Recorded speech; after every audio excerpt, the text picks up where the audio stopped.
Last લેક્ચરમાં વિદ્યાર્થી મિત્રો આપણે પુષ્પ વિન્યાસ કરીને થિયરી ભણ્યા. ઓકે, એ પુષ્પ વિન્યાસ થિયરી જે એનસીઈઆરટીમાં આપી છે એની જ આગળના ભાગમાં પુષ્પ કેવી રીતે બને છે વનસ્પતિમાંથી એના વિશે થોડીક માહિતી આપી છે. ઓકે, તો હું તમને કમ્પેરિઝન આકૃતિ દોરીને સમજાવું કે કઈ રીતના પુષ્પ બને છે.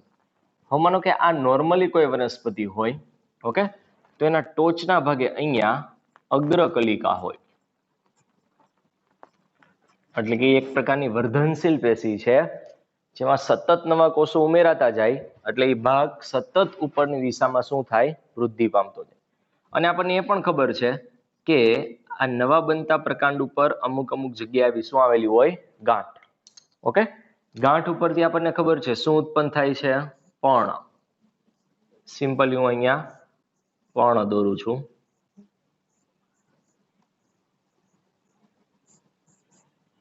ઓકે, આ રીતના પર્ણ ઉત્પન્ન થયા હોય. નોર્મલ વનસ્પતિની અમે વાત કરી. પણ જ્યારે પુષ્પનું નિર્માણ થવાનું હોય ત્યારે આ અગ્રકલિકા છે જે વર્ધનશીલ પેશી ધરાવે છે એ પુષ્પીય વર્ધનશીલ પેશીમાં રૂપાંતરિત થાય છે. હવે જોજો આમાં કયા કયા ફેરફાર આવે છે ધ્યાનથી. ઓકે, એક તો અગ્રકલિકા છે પુષ્પીય વર્ધનશીલ પેશીમાં રૂપાંતરિત થાય, પ્લસ આ અક્ષ જે લાંબો થવાનો હોય એ લાંબો ન થાય અને સંકુચિત બને. હું એકદમ નાનો અક્ષ અહીંયા દોરું છું. ઓકે, ખાલી અક્ષ જ બતાવું છું. આ અક્ષ છે એ આટલો મોટો હતો પણ નાનો થઈને કેવો બની ગયો, સંકુચિત. હવે આ અક્ષ સંકુચિત બને એટલે આ પાસેની ગાંઠ હોય એ પણ આમ દૂર ન રહે, એકબીજા નજીક નજીક આવી જાય. અહીંયા હું સિમ્પલ દોરું છું, જોજો આ એક ગાંઠ, બીજી, ત્રીજી અને ચોથી મેં એકદમ નજીક નજીક દોરી છે. અને ગાંઠમાંથી પર્ણ આવવાની જગ્યાએ પુષ્પના ચક્ર આવે. ઓકે, પુષ્પના ચક્ર એટલે કયા કયા, તો કે અંદરની બાજુ અહીંયા સ્ત્રી કેસર આવે. ઓકે, હમણાં પુષ્પના આપણે ભાગ જોવાના છીએ. પછી નીચેની આ બીજી ગાંઠ છે એમાંથી આ રીતના પુંકેસર આવે. ક્લિયર? એના પછીની ગાંઠમાંથી આ રીતના દલપત્ર એટલે પાંખડી આવે. એની પછીની ગાંઠમાંથી વજ્રપત્ર આવે. ઓકે, અને આ રીતે સમગ્ર પુષ્પનું નિર્માણ થાય. ઓકે, તો કયા કયા ફેરફાર થયા નોર્મલ? અહીંયા અગ્રવર્ધનશીલ પેશી હતી, અગ્રકલિકા, અગ્રીય વર્ધનશીલ પેશી. એની જગ્યાએ હવે એ ટોચ છે એ બની ગઈ પુષ્પીય વર્ધનશીલ પેશીમાં. પ્લસ અક્ષ છે એ લાંબો ન થાય, એની જગ્યાએ હવે સંકુચિત બની જાય. અક્ષ સંકુચિત બને તો આ ગાંઠ છે એકબીજાની ખૂબ નજીક આવી જાય. ઓકે, અને ગાંઠ ઉપરથી પર્ણ ઉત્પન્ન થવાના બદલે પુષ્પના વિવિધ ભાગો ઉત્પન્ન થાય. આ રીતના આપણે કહી શકીએ કે પુષ્પ એટલે બીજું કાંઈ નહીં પણ એ સંકુચિત એટલે સંકોચન પામેલું પ્રરોહ જ છે, પ્રકાંડ જ છે એક પ્રકારનું આ. ઓકે, તો આ શબ્દ ઘણી વખત પૂછાય છે કે પુષ્પ એક પ્રકારનું સંકુચિત પ્રરોહ છે અને મેં કીધું એમ આ રીતના નિર્માણ પામ્યું હોય છે. ક્લિયર? અને જ્યારે પણ આ રીતના અગ્રકલિકાની ટોચ એ પુષ્પીય વર્ધનશીલ પેશીમાં ફરવાય ત્યારે હંમેશા ઉપર એક જ પુષ્પનું શું થાય છે, નિર્માણ. ક્લિયર? તો આ પુષ્પ કઈ રીતે બને છે એના વિશે આપણે જોયું. હવે આપણે પુષ્પ વિશે જાણકારી મેળવવાની છે. તો પુષ્પ પહેલા જ આપણે કીધું કે ખાસ કરીને આવૃત બીજધારી વનસ્પતિનું પ્રજનન અંગ છે. ઓકે, અને આ પ્રજનન અંગ એટલે કે પુષ્પ દ્વારા વનસ્પતિમાં લિંગી પ્રજનન થાય છે. કયું પ્રજનન થાય છે? લિંગી પ્રજનન. આપણે એના ભાગની વાત કરીએ તો પુષ્પના વચ્ચેના ભાગમાંથી એક આમ અક્ષ, કાલ્પનિક અક્ષ હોય છે. આમ ફિઝિકલી કઈ તમને ન દેખાય, એને પુષ્પીય અક્ષ કહેવાય છે. ઓકે, નીચેનો આવો દાંડી જેવો ભાગ એને કહેવાય છે પુષ્પદંડ. શું કહેવાય? પુષ્પદંડ. પુષ્પદંડની ઉપરનો અથવા તો આ અક્ષ હોય એનો પાયાનો ભાગ, આ ફૂલેલો ભાગ, એને કહેવાય પુષ્પાસન. પુષ્પનું આસન છે એટલે એને શું કહેવાય? પુષ્પાસન. એના ઉપરથી 4 ચક્ર ઉદ્ભવે છે, જેમાં સૌથી અંદરની બાજુ આ ભાગ છે જે વનસ્પતિનું માદા લિંગી અંગ કહેવાય. ઓકે, એટલે એનું નામ છે સ્ત્રી કેસર. ઓકે, પછી આવો ભાગ લાલ કલરનો દોર્યો છે એ નરલિંગી અંગ છે જેને કહેવાય પુંકેસર. ઓકે, પછી આ ભાગ છે એ પાંખડી જેને આપણે કહીએ છીએ, અલગ અલગ રંગની દેખાય છે, એને કહેવાય દલપત્ર. શું કહેવાય? દલપત્ર. અને સૌથી નીચે આવા લીલા કલરનો ભાગ આવેલો હોય, પર્ણ જેવો તમને દેખાય, ખાસ કરીને કલી હોય, પુષ્પ જે આખું ખીલું ન હોય ત્યારે આ ભાગ આખે આખો આમ કવર થઈને ઢકાયેલો હોય. તમે ગુલાબની કલિકા જોઈ હશે, કળી નાની, ઓકે, તો આ ભાગ આખો બંધ હોય અને આ બધા ચક્ર પુષ્પની અંદર હોય, તો આ ભાગને કહેવાય વજ્રપત્ર. ક્લિયર? અને આ બધા વજ્રપત્ર ભેગા થાય એટલે વજ્રચક્ર બને. દલપત્ર બધી પાંખડી ભેગી થાય એટલે દલચક્ર બને. સ્ત્રી કેસર જેટલા હોય એટલા ભેગા થાય એટલે સ્ત્રી કેસર ચક્ર બને. અને પુંકેસર બધા ભેગા થાય એટલે પુંકેસર ચક્ર બને. તો આમ કહીએ કે પુષ્પાસનમાંથી 4 ચક્ર ઉદ્ભવે છે. કયા કયા? ક્રમશઃ બહારથી અંદર કયો તો વજ્રચક્ર, દલચક્ર, પુંકેસર ચક્ર અને સ્ત્રીકેસર ચક્ર. એમાંથી આ બે ભાગ જે છે, સ્ત્રીકેસર અને પુંકેસર, એને લિંગી ચક્ર કહેવાય છે, અથવા તો લિંગી ભાગ કહેવાય, કેમ કે એ પ્રજનનની ક્રિયામાં ભાગ લેશે. જ્યારે આ બંને છે, દલચક્ર અને વજ્રચક્ર, એને સહાયક ચક્ર કહેવાય. એનો પ્રજનનની ક્રિયામાં કોઈ ફાળો હોતો નથી. ક્લિયર? તો આ સિમ્પલી આપણે પુષ્પની રચના કેવી હોય એના વિશે જોયું છે. એનસીઆરટીમાં પુષ્પ નામનો ટોપિક આપ્યો છે, એમાં 4 ભાગ મેં સિમ્પલી સમજાવી દીધા. પછી ત્યાં પુષ્પના પ્રકાર આપ્યા છે, જે થોડાક આપણે ડિટેલમાં લેવાના છે. અને એના પછીની થિયરી છે પુષ્પના ભાગો. તો આપણે પુષ્પના ભાગો પહેલા લેવા છે અને પછી આપણે પુષ્પના પ્રકારો લેશું. ઓકે, તો પુષ્પના 4 ભાગ છે, 4 ચક્ર છે, આપણે જોયા. મેન કયા કયા? વજ્રચક્ર, દલચક્ર, પુંકેસર ચક્ર અને સ્ત્રીકેસર ચક્ર. તો વજ્રચક્રની પહેલા વાત કરીએ. એને કેલિક્સ કહેવાય ઇંગ્લિશમાં. તે સૌથી બહારની બાજુ આવેલું ચક્ર છે. ઓકે, કેવું હોય તો કે વજ્રચક્ર એ વજ્રપત્રનું બન્યું હોય. નાની નાની લીલા રંગની પાંખડી હોય. એ વજ્રપત્ર પોતે લીલા રંગના, ઓકે, પર્ણ જેવા તમને લાગે દેખાવમાં. અને એનું મુખ્ય કામ છે કે પુષ્પ જ્યારે કલિકા અવસ્થામાં હશે, ઓકે, ખીલું ન હોય અને કળી હોય, ત્યારે પુષ્પનું શું કરે છે? રક્ષણ કરે છે. ઓકે, એનું મુખ્ય કામ છે કે પુષ્પ જ્યારે કલિકા અવસ્થામાં હોય ત્યારે એનું શું કરે છે? રક્ષણ. નેક્સ્ટ, વજ્રચક્રના આધારે અથવા તો વજ્રપત્ર કેવી રીતના જોડાયેલા છે કે નથી જોડાયેલા એના આધારે પુષ્પના 2 પ્રકાર પડે. જે પુષ્પના વજ્રપત્ર એકબીજાને જોડાયેલા હોય, ઓકે, તો એને કહેવાય યુક્ત વજ્રપત્રી. યુક્ત વજ્રપત્રી. અને જેના વજ્રપત્ર એકબીજાથી છૂટા છે, ઓકે, તો એને કહેવાય મુક્ત વજ્રપત્રી. ક્લિયર? એને શું કહેવાય? મુક્ત વજ્રપત્રી. ઓકે, તો આ તો સિમ્પલી પહેલું ચક્ર. બીજું ચક્ર છે દલચક્ર. જે પાંખડી જેને આપણે જોઈએ છીએ વનસ્પતિની અલગ અલગ પુષ્પમાં પાંખડી, એને જ દલચક્ર કહેવાય. અને દલચક્ર જેનું બનેલું છે એને દલપત્ર કહેવાય. જે કોરોલા કહેવાય એને ઇંગ્લિશમાં શું કહેવાય? કેલિક્સ આને કહેવાય અને આને કોરોલા કહેવાય. ઓકે, દલચક્ર છે ને પુષ્પમાં હંમેશા વિવિધ રંગ અને વિવિધ આકારના હોય છે. એનું મુખ્ય કામ હોય છે કે પરાગનયનની ક્રિયા માટે એનો રંગ અલગ અલગ હોય, એટલે વિવિધ પ્રકારના પક્ષી હોય, પ્રાણી હોય એને આકર્ષે છે. ઓકે, અને એના આકાર પણ અલગ અલગ હોય છે. ટેક્સ્ટબુકમાં તમને આ 4 આકાર આપ્યા છે: નલિકાકાર, બેલ શેપ એટલે કે ઘંટાકાર, ગરણી આકારનું, ચક્રાકાર અને હજી એક લખી શકાય પતંગિયાકાર.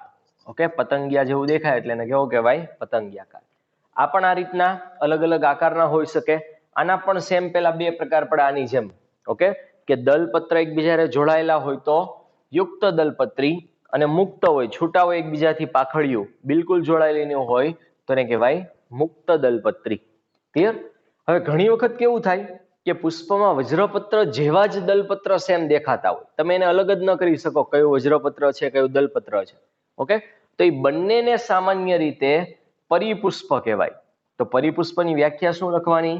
કે કેટલીક વાર બંને ચક્ર દેખાવમાં એક સરખા હોય છે અને એ બંનેને સંયુક્ત રીતે શું કહેવાય છે? પરિપુષ્પ. એને વજ્રચક્ર કે દલચક્ર તમે નામ જ નહીં આપી શકો.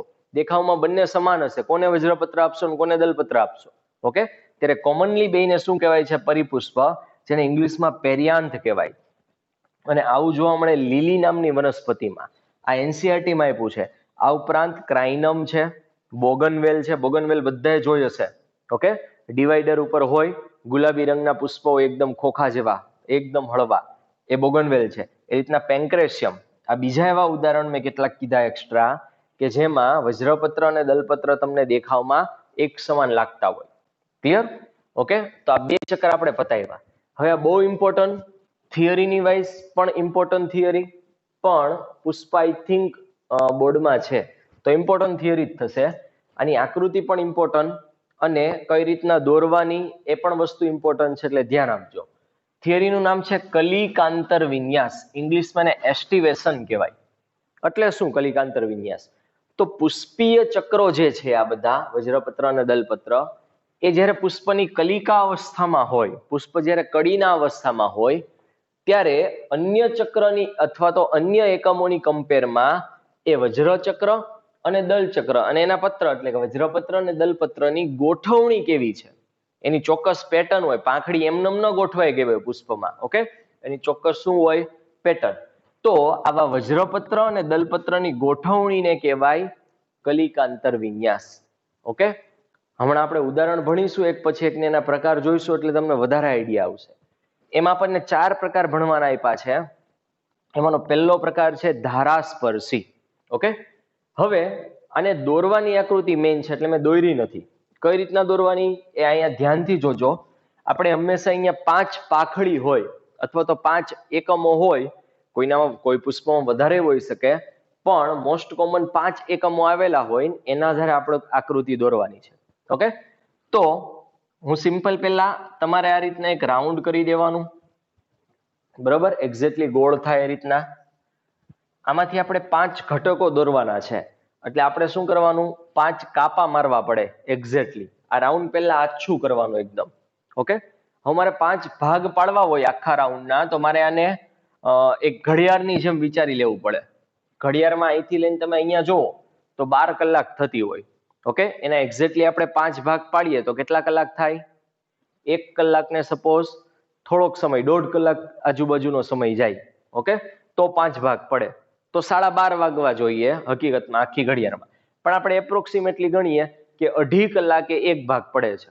આ જો હું એક ટ્રીક સિમ્પલી શીખવાડું તો અહીંયા રબરથી તમારે ઇરેઝરથી થોડોક આ ભાગ ભૂસી નાખવાનો. ઓકે, હવે આ 12 વાગ્યા હોય તો 2.5 કલાક એટલે આ 1 વાગે અહીંયા સપોઝ 3 વાગે છે. આ તમારા અંદાજા માટે હું આ સિમ્પલી આટલું કરી દઉં છું. આ 6, સેન્ટર હોય તો અહીંયા 3 અને અહીંયા 9. ઓકે, આટલું બધાને આપણને ખબર પડે. તો આ 1 ભાગ 2.5 કલાક મતલબ અહીંયા થોડોક ઓછો રાખવાનો. અહીંયા સપોઝ 1 વાગે, અહીંયા 2 વાગે, તો અહીંયા 2.5 વાગે, તો અહીંયા હું એક નાનો અમથો ભૂસી નાખીશ ઇરેઝર. ઓકે, પછીની 2.5 કલાક એટલે 1/2 કલાક આ થઈ ગઈ. આ 3 વાગે, અહીંયા સોરી, આ 3 વાગે, અહીંયા 4 વાગે અને અહીંયા 5 વાગે, તો હું અહીંયા એક નાનો અમથો કાપો મારીશ. ક્લિયર?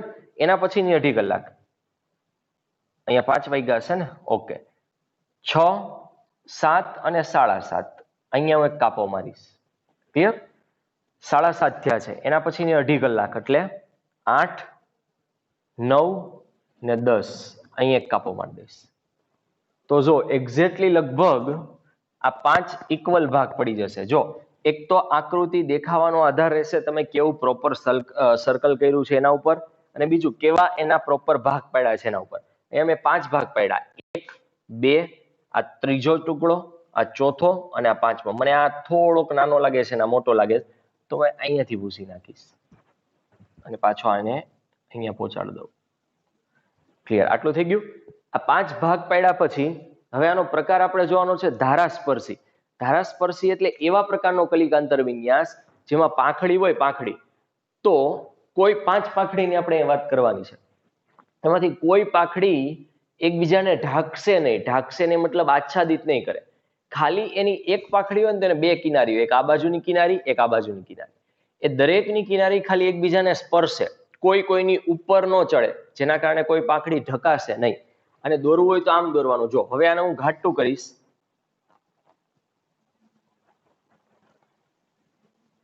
ઓકે, આ પહેલી પાંખડી મેં દોરી, આ બીજી દોરી,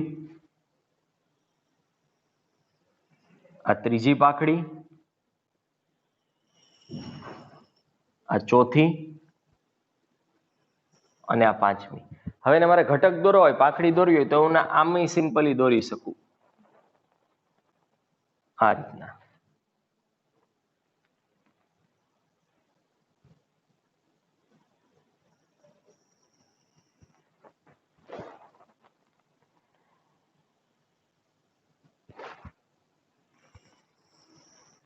ઓકે, તો અહીંયા તમે જુઓ મેં 5 પાખડીઓ દોરી, એની બંને કિનારી, કોઈની કિનારી એકબીજા ઉપર નથી જવાની, ખાલી બંને કિનારી એકબીજાને ખાલી સ્પર્શ કરે.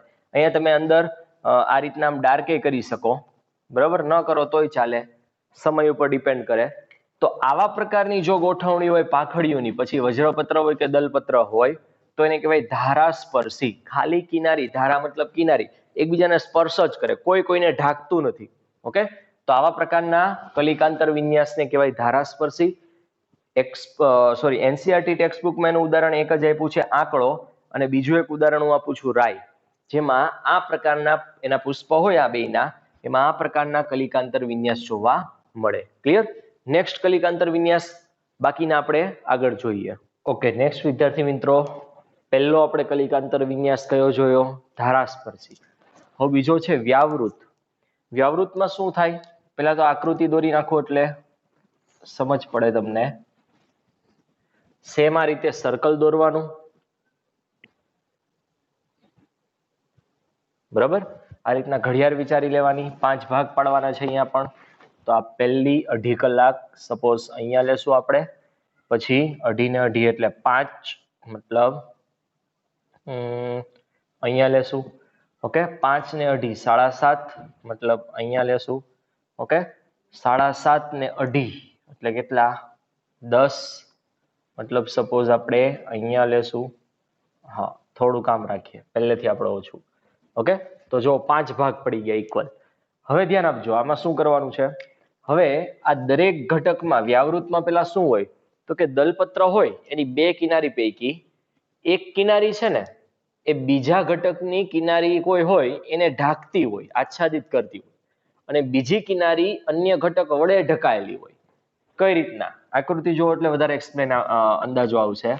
ચાલો, મારે આ ઘટક છે સપોઝ, તો મારે આ ઘટકને હું આમ નોર્મલ નહીં રાખું, એને હું આ રીતના દોરીશ. મારે શું કરવાની છે? આ કિનારી એક ઘટક છે, આ કિનારી આને ઢાંકવાની છે, એટલે હું આમ થોડુંક આમ ઉપરથી દોરીશ. આ ઘટક આમ દોર્યો, આ એક્સ્ટ્રા લાઈન છે હું ભૂસી નાખીશ. આછી લાઈન જ હતી આમ પણ આ પેલો ઘટક દોર્યો. તો જો આની કિનારી આ ઓટોમેટિક અંદર રહી ગઈ, આ બીજાની કિનારી ઓટોમેટિક બહાર આવશે. અને હું આને પાછી અંદર રાખીશ. આ બહાર છે તો એની બીજી કિનારી કેવી? અંદર. ઓકે, આની આ કિનારી અંદર, આ ઓટોમેટિક બહાર આવી જશે.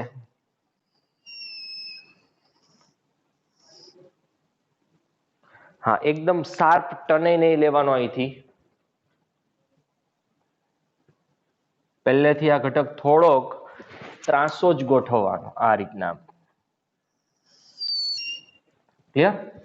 આ રીતના અહીંથી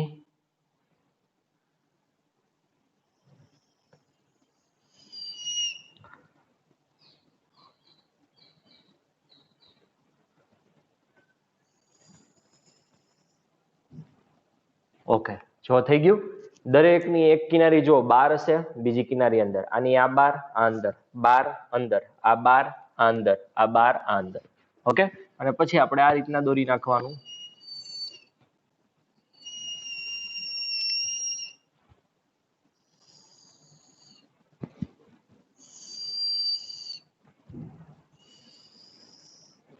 ક્લિયર? આ થઈ ગયો વ્યાવૃત પ્રકારનો કલિકાંતર વિન્યાસ. એના ઉદાહરણ આપ્યા છે જાસૂદ, ભીંડો અને કપાસ. હવે તમારે પ્રેક્ટિકલી આ જોવું હોય તો બધાને જાસૂદનું પુષ્પ હોય, ફૂલ હોય, એ તો બધાને મળી જ જશે ક્યાંય પણ આજુબાજુમાંથી, લાલ કલરનું બધાએ જોયું છે. ઓકે, તો એ જાસૂદના પુષ્પને તોડીને એની પાંખડી જોજો, 5 પાંખડી હશે લાલ કલરની, અને આ રીતે જ ગોઠવાયેલી હશે. દરેક પાંખડીની એક કિનારી અંદર હશે અને બીજી કિનારી ક્યાં હોય? બહાર. આ બહાર છે તો અંદર આવવું જ હશે, ફરજિયાત જોજો હવે પેટર્ન. ઓકે, તો આ પ્રકારને કે વ્યાવૃત. ઉદાહરણના જાસૂદ, ભીંડો અને કપાસ. ઓકે, લખાણમાં એવી રીતે લખાય કે આ પ્રકારના કલિકાંતર વિન્યાસમાં દરેક ઘટકની એક કિનારી અન્ય ઘટક વડે આચ્છાદિત, મતલબ આ એ બીજા ઘટક એને આચ્છાદિત કરી છે, ઢાંકી છે, અને બીજી કિનારી અન્ય ઘટકને આચ્છાદિત કરે છે. આ બીજો ઘટક થયો, એને આ ઢાંકશે. ફરીથી દરેક ઘટકની એક કિનારી અન્ય ઘટક વડે આચ્છાદિત અને બીજી કિનારી અન્ય ઘટકને આચ્છાદિત કરે છે. બોઈલોમાં ધ્યાનથી સાંભળજો અને ન ખબર પડે તો હજી એક વખત રિપીટ કરીને સાંભળજો. ઓકે, હવે આચ્છાદિત. આચ્છાદિતમાં શું થશે? સેમ પેલા દોરી નાખીએ અને એ રીતના એક્સપ્લેન કરી નાખીએ આપણે. સર્કલ બરોબર નાખ્યું.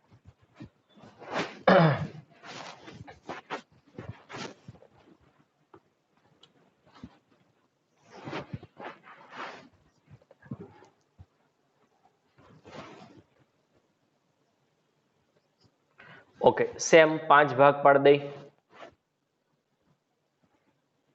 ઓકે, આ 1 2 3 4 અને 5. આમાં ક્યાંથી પડ્યો છે? અહીંથી પાડીએ. ઓકે,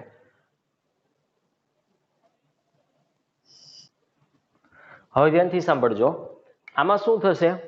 5 માંથી કોઈ પણ એક ઘટક આખે આખો ઢકાયેલો હશે. કોઈ એક ઘટક આખે આખો બહાર હશે અને બાકીના બચ્યા ઘટકો 3. 5 માંથી કોઈ પણ એક આખે આખો ઢકાયેલો, એક આખે આખો બહાર અને બાકીના 3 બચ્યા આવા હશે. એક કિનારી બહાર, એક અંદર. કઈ રીતના? માનો કે આ પહેલો ઘટક છે ને આપણે આખે આખો અંદર બતાવો છે, તો એ ઘટકને હું આ રીતે દોરીશ. એની બંને કિનારી અંદર દોરીશ. આમ ક્લિયર? આને હું ભૂસી નાખીશ. આ રેફરન્સ માટે છે ખાલી. ઓકે, હવે એને છોડીને બીજો એક ઘટક મતલબ આ, એને આખે આખો બાર બતાવવાનો. અને મેં આખે આખો બાર બતાવ્યો. તો આ ઘટકની જો ઓટોમેટિક આ કિનારીને આપણે અંદર જ રાખવાની હતી, તો આ બાર થઈ ગઈ અને આ કિનારી ઓટોમેટિક અંદર. આને આપણે બાર જ બતાવવાની છે બંને કિનારી. આની આ અંદર આવે તો અહીંયા બાર રાખવાની. આમ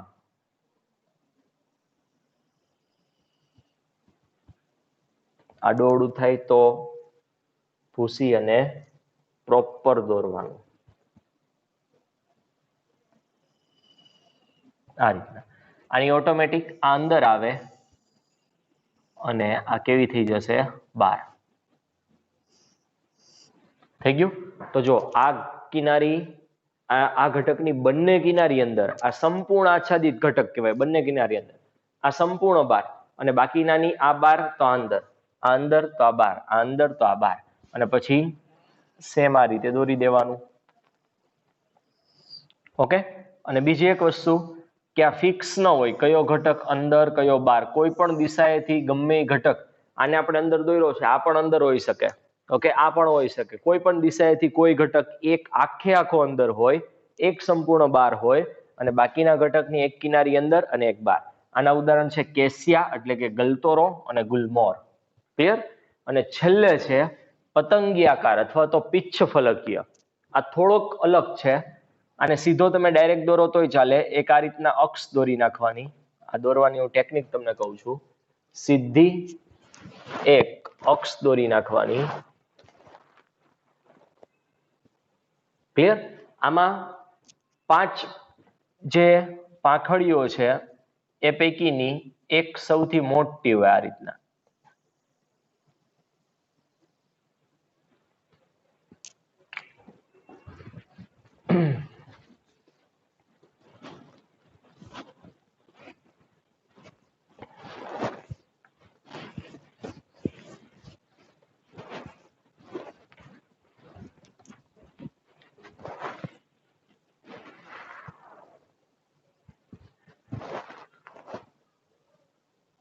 ઓકે, 5 પાંખડી પૈકીની એક સૌથી મોટી દોરવાની આવી. ક્લિયર? એ આને ધ્વજક કહેવાય. સૌથી મોટી પાંખડીને શું કહેવાય? ધ્વજક. એ કોને ઢાકે? એની આ બંને કિનારી બહાર રહેશે અને એ આવી રીતે આ બંનેને ઢાંકશે. એટલે ધ્વજક આ બીજી બે પાંખડીઓને ઢાંકે છે. એને પાર્શ્વીય સાઈડમાં આવેલા પક્ષક કહેવાય. શું કહેવાય? આ બંને પાંખડીને પક્ષક કહેવાય. સૌથી મોટી ઉપરની બાજુ ધ્વજક હોય અને આ પક્ષક કોને ઢાકે? તો કે નીચે આવી બીજી બે નાની હોય, જો આ ઢાકે છે, આ ધ્વજક ની બે કિનારી આ બેયને ઢાકે છે, જો આ બંને કિનારી અંદર છે. અને હવે જે આવશે આ રીતના જોડી દેવાની નીચેથી. આ બે છે નાના નાના, એને નવતલ કહેવાય. શું કહેવાય? નવતલ. ઓકે. અને એ નવતલ કોના દ્વારા ઢકાયેલા છે? તો કે પક્ષક દ્વારા. તો આ પ્રકારના કલિકાંતર વિન્યાસને કહેવાય પતંગિયાકાર અથવા તો પિચ્છફલકીય, જે જોવા મળે વાલ, વટાણા, તુવેર, ચોળા આ બધામાં. ઓકે. એમાં યાદ રાખવાનું, સૌથી મોટું ધ્વજક હોય એ કોને ઢાકે? તો કે સાઈડમાં આવેલા બે પક્ષકને ઢાકે. અને પક્ષક કોને ઢાકે? તો કે નીચે આવેલા નવતલને ઢાકે. ક્લિયર? તો આ હતું આપણું આખું કલિકાંતર વિન્યાસ. ઓકે. આ 4 માર્ક્સમાં મોટી થિયરી પૂછાય. આકૃતિ દોરી વર્ણવવાનું, ઉદાહરણ મહત્વના ખાસ યાદ રાખવાના છે. અને મેં કીધું પ્રેક્ટિકલી જાસૂદનું પુષ્પ લઈને જોજો કે એની પાખડી કેમ ગોઠવાયેલી હોય. જાસૂદ એટલા માટે કહું છું કે આ ઇઝીલી બધાને મળી જાય. ઓકે. બાકીના કોઈ પુષ્પ તમારે શોધવા હોય તો વાર લાગે. તો જાસૂદ લઈને બધા એકવાર આ આકૃતિ પ્રમાણે એની ગોઠવણી છે એની દલપત્ર એટલે પાખડીની કે નહીં એ ચેક કરજો. ક્લિયર? નેક્સ્ટ હવે આપણે આગળના ભાગ એટલે કે પુંકેસર અને સ્ત્રીકેસર ચક્રને નેક્સ્ટ લેક્ચરમાં જોઈશું.